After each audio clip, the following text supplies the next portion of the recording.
Hey, it's your guy Tyrrell back with the interviews. In today's video, we're going to briefly analyze how Conte won the tactical battle over Pioli to help Inter extend their lead at the top of the Serie A table. When we break down the game and we do look at the board, we have Milan in a 4-2-3-1 and Inter starting the game in a 3-5-2. So first we'll look to break down how both sides look to approach the game out of possession, and then how Inter were able to consistently break down Milan's press. When we look at Inter, they were in a 3-5-2, but without the ball, they did drop off into a 5-3-2. If they wanted to press higher up the pitch, they had the strikers stepping towards the center backs, the wing backs pushing towards the full backs, and then in the midfield zone, it was Eriksen against Tonali, Kessié against Barella, and Brozovic tracking the movement of Çalhanoğlu. That does leave Inter 3v3 at the back, but barring Ibrahimovic, they do fancy their chances in winning the balls in the air and tracking the movement of Salamakers or Rebic if they are pulled out towards the channels. But if balls were played on the ground, Inter's back three stuck tight to Milan's front three to ensure that they didn't have time or space to receive or turn and link play with their teammates. If Inter opted to drop deeper, then they would have Lukaku and Lautaro stepping towards the center backs, but they would be positioned in between Tonali as Kessié did push higher up the pitch. Out in the wider areas, Inter adapted to Milan's attacking approach. Theo Hernandez pushed higher up the pitch, so Hakimi stuck towards him, but Perisic dealt with Salamakers, who was holding a wider position, and Calabria was much deeper to ensure that Milan were 3v2 in case Inter looked to break in transition to play in Lautaro and Lukaku. They were wary of the threat that Lautaro and Lukaku could pose in 1v1 situations in the channel, so they wanted to ensure that if Lukaku spun out in towards the channel, Romagnoli would track his movement, but then you'd still have Calabria and Kier be able to deal with Lautaro. However, it was that decision that ultimately led to Milan's downfall. When we break it down piece by piece, what we end up seeing is that over on that left-hand side, Theo Hernandez would push back Hakimi, Skriniar would stick tight to Rebic, but because Kessié wasn't often moving into the final third, Barella was able to drop deeper to provide cover for Hakimi in case Theo Hernandez looked to move central. Over on the right-hand side, if the ball was switched out to Calabria, Eriksen would push forward to step in towards his path and look to block off the passing lane into Tonali, but what ended up happening was that Çalhanoğlu would drift laterally into that zone, and if the ball was played in towards him, Bastoni would step forward, and there were times where we saw Brozovic shifting across as well. And if the ball was played into the path of Tonali, then you would see Brozovic stepping forward and Bastoni pushing towards Çalhanoğlu. So on both sides of the pitch, Inter were well equipped to deal with Milan's threat, and ultimately they struggled to create chances throughout that game. If we look to a few examples, here you could see Hakimi stepping towards Theo Hernandez on the ball, with Barella dropping off into that gap to ensure that there is cover for Rebic when Skriniar steps forward. Brozovic shifts across to cover the center of the pitch, but that's when you see Eriksen tuck in to close down Çalhanoğlu, while Lautaro drops off deeper to deal with Tonali. If we look to another example, it's Eriksen stepping towards Calabria when he receives the ball, but he's blocking off the passing lane into Tonali, and then you have Brozovic, who's within close proximity to step forward if Eriksen is bypassed. Perisic is tracking the movement of Salamakers on the touchline, and Bastoni is able to step forward if he needs to provide any cover. And then we could highlight a time where Calabria slid the ball across Eriksen for Çalhanoğlu, but it was Bastoni stepping forward to apply pressure, and that's ultimately the issue that Milan had in this game. However, when we focus on Milan, they looked to press Inter higher up the pitch for large spells of that opening half, but Inter looked to invite the pressure, and they were able to bypass that Milan press on several occasions. The manner in which Milan looked to close down Inter was that they had the front three closing down Inter's back three. Çalhanoğlu was sticking towards Brozovic. Then you had Theo Hernandez sticking to Hakimi, with Tonali and Kessié pushing forward to apply pressure on Eriksen and Barella.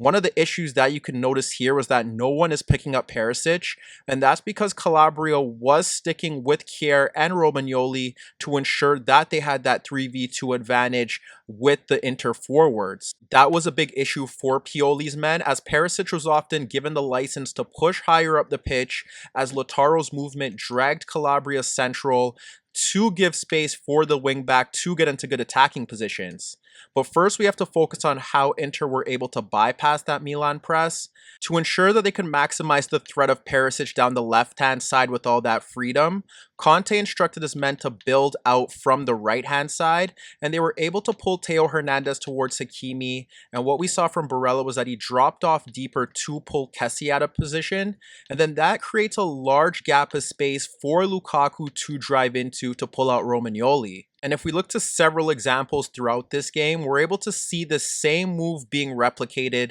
as Inter wanted Lukaku to get into 1v1s with Romagnoli, where he could back into the center back to play in runners in Hakimi and Barella, or simply bully the center back and spin across him to break towards goal. And from there, if Lukaku couldn't place himself or Lautaro into a legitimate goal scoring position, they always had the freedom of Perisic breaking from the left-hand side freely as an option. In the build-up to Inter's opener, Skriniar slides the ball to Hakimi to pull out Hernandez, while you could see Barella dropping deeper to pull out Kessie, which creates a passing lane to the front too. Çalhanoğlu and Tonali step to Brozovic and Eriksen, and Perisic remains unmarked towards the left-hand side of the pitch. Lukaku does well to shift into the right channel to let Hakimi's pass roll across his body to bypass Romagnoli as Lautaro begins to make a run towards goal off Kjær's shoulder, and that's where you could see Calabria making a central movement which leaves Perisic free on the left-hand side. This results in Lukaku breaking freely into right half space where he has a 2v1 with Lautaro,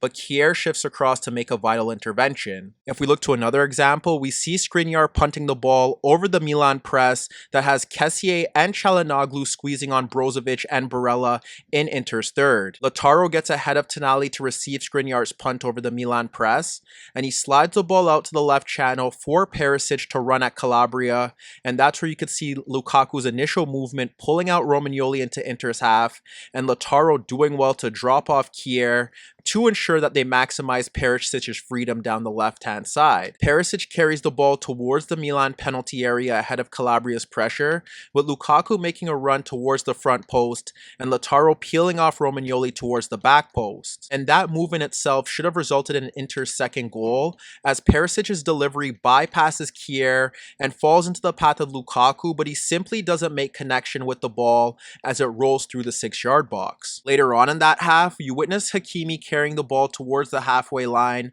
that drags out Kessie, and he slides the ball towards the touchline for Barella, which pulls out Theo Hernandez. And once again, Perisic is left unmarked towards the left touchline as Calabria is forced to shift central to provide cover help for Kjær. Barella receives Hakimi's pass as he runs across Kessie for the return, but the right wingback opts to play the ball around Hernandez's pressure for Lukaku, dropping off Romagnoli. When Lukaku receives Barella's pass, he drops off Romagnoli, which pulls Tonali to the ball, and he switches play out to the unmarked Perisic on the left touchline. That results in Perisic breaking into left half space into a 1v1 against Calabria to force Donnarumma into a key low save, and Lautaro should have put the rebound in to put Inter up 2-0. But even in the second half, although we did witness a brief resurgence from Pioli's men with Calabria pushing higher up the pitch to peg back Perisic, it was still down to Inter bypassing that Milan high press that ultimately killed off the game. In the build-up to Inter's second goal,